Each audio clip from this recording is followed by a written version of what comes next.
Hey guys, it's Anya and today I am discussing my favourite books of 2016 and 2017 and assessing whether or not I still consider them to be favourites.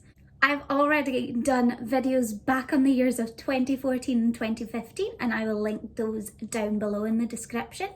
I will also link the video from Sam from Thoughts and Tomes, who did her own series like this and inspired me to make my own. The reason I'm talking about 2016 and 2017 together is that for 2014, I read over 100 books, and then in 2015, I read 80 books. Then, in 2016 and 2017 together, I read less than 80 books across those 2 years. So rather than having 10 favourites that I chose, I picked out a solid 5. I will of course be starting with 2016, and the first book I have as considered a favourite is A Gathering of Shadows by V.E. Schwab. This is the second book to the Shades of Magic series, the first being A Darker Shade of Magic. This is an adult fantasy by V.E. Schwab that consists of a world where we experience 3 parallel London. There is Grey London, which is just like our world, magic-free and in the time of King George III. There is Red London, where magic thrives, and White London, where magic is scarce and it's a violent and horrible place. There used to be a 4th London called Black London, which was essentially swallowed by the magic within it. The first book of the series never made it onto my favourites, despite the fact that I think it's such an interesting concept. But I think it was A Gathering of Shadows that really sold me on V.E. Schwab as an adult writer, particularly because in the second book, the plot expands a bit and also goes on to include a magical competition. If you've ever heard me talk about favourite tropes that I like, magical schools or, assassin schools / competition scenarios tend to be absolute favourites for me, and this was definitely something I incredibly enjoyed within this book.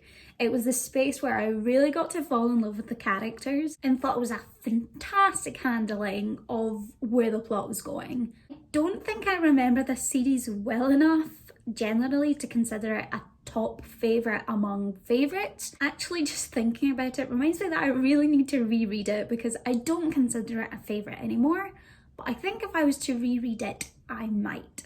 My next favourite book was Golden Sun by Pierce Brown. This is the second book to the Red Rising trilogy, which I talked about in my last video and have established that definitely still is a favourite. Golden Sun was a really interesting read for me because I remember picking it up and being really excited and then finding myself hitting an absolute slump. I stopped this book about halfway through because I just found it really difficult to connect with. But that ended up being a perfect example of when you're not in the mood for something, feel free to put it down and you may come back to it in a much better space, because that is exactly what happened. When I ended up picking it up again another few months later, I literally could not put this book down until I finished it. Darrow's story just took such a magnetic turn, and especially seeing the world open up into the politics, it definitely cemented the entire trilogy as an all-time favourite, partly just because of how much I love this individual book.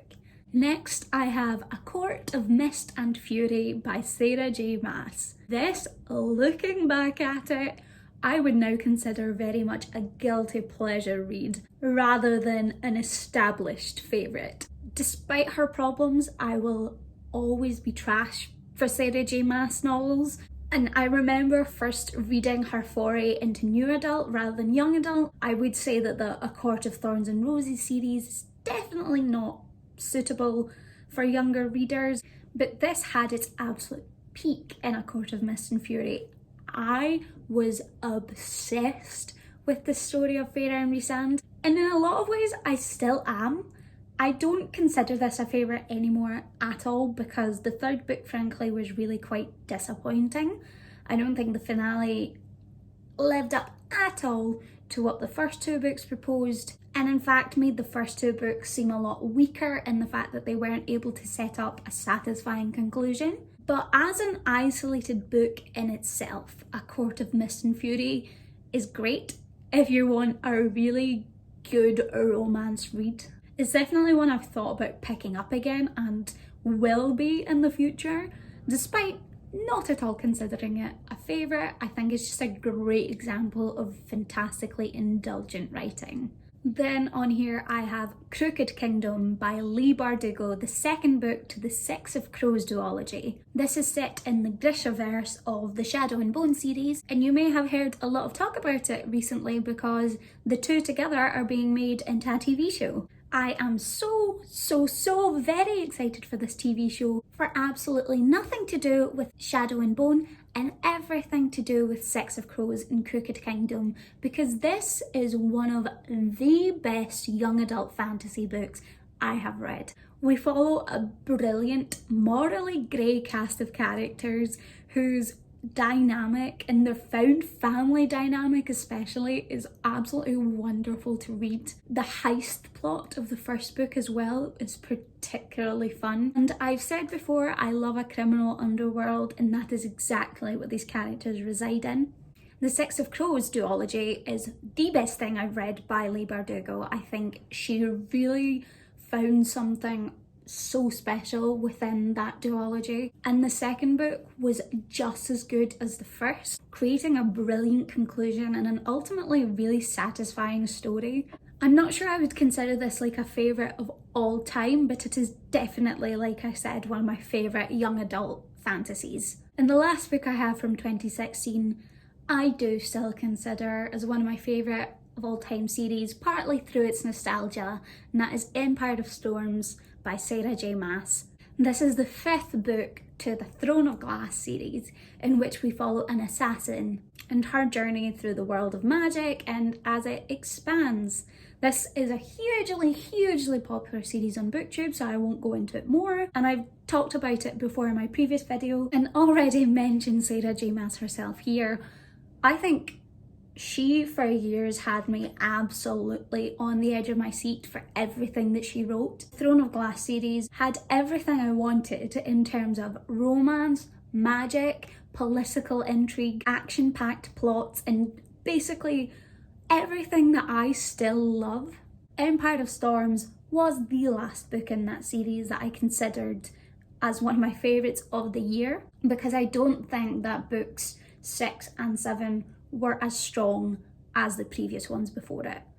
But I had been reading this series for so long and it had ingrained itself so much in my heart that overall Throne of Glass is definitely still classed as one of my all-time favourites, and I think will be for a long time. Now moving on to the books from 2017, and starting with Wonder by Rj Palacio. This book follows a boy named August with a facial deformity and his journeys at school and dealing with life in itself.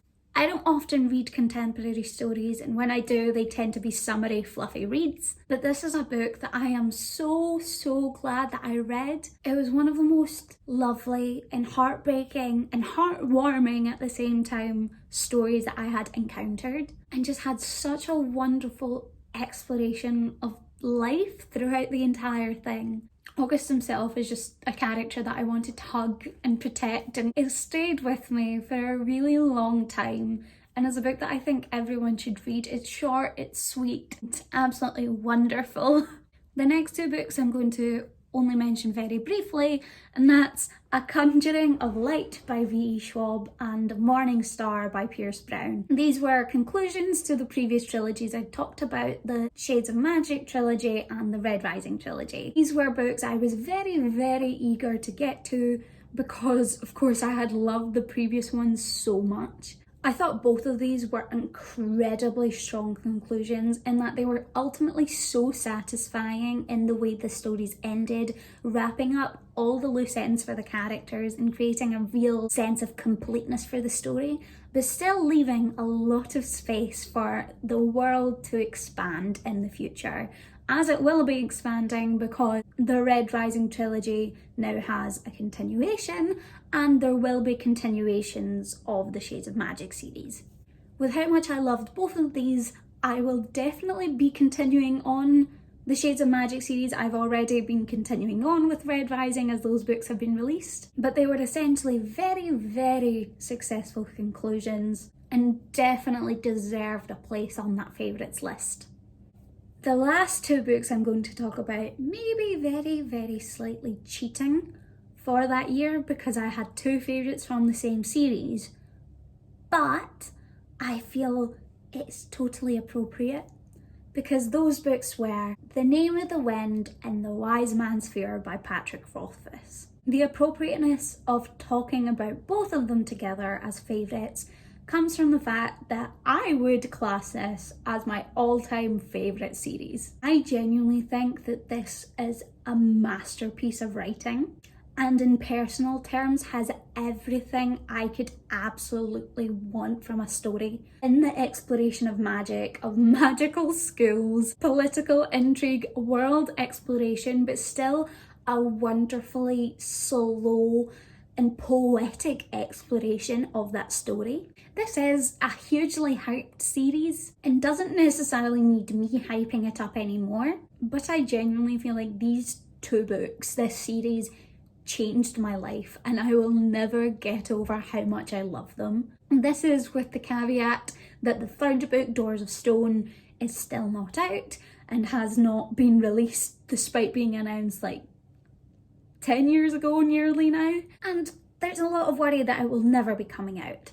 In a way though, I don't care because these two books are so good in itself that I don't need the story to be complete in order to feel satisfied by it. In terms of the way these books are paced and the way that the characters are described, and particularly the character of Quoth, who is actually the reason why some people hate this book, but I think that is so brilliantly written, made this just an absolute joy. I have reread both of these since first reading them back in 2017, and I think I loved them even more a second time. So the fact that they are considered my favourite series ever is still very much valid. That's it from me today regarding what my favourite books of 2016 and 2017 were. Thank you guys so much for watching and I'll see you all soon. Bye!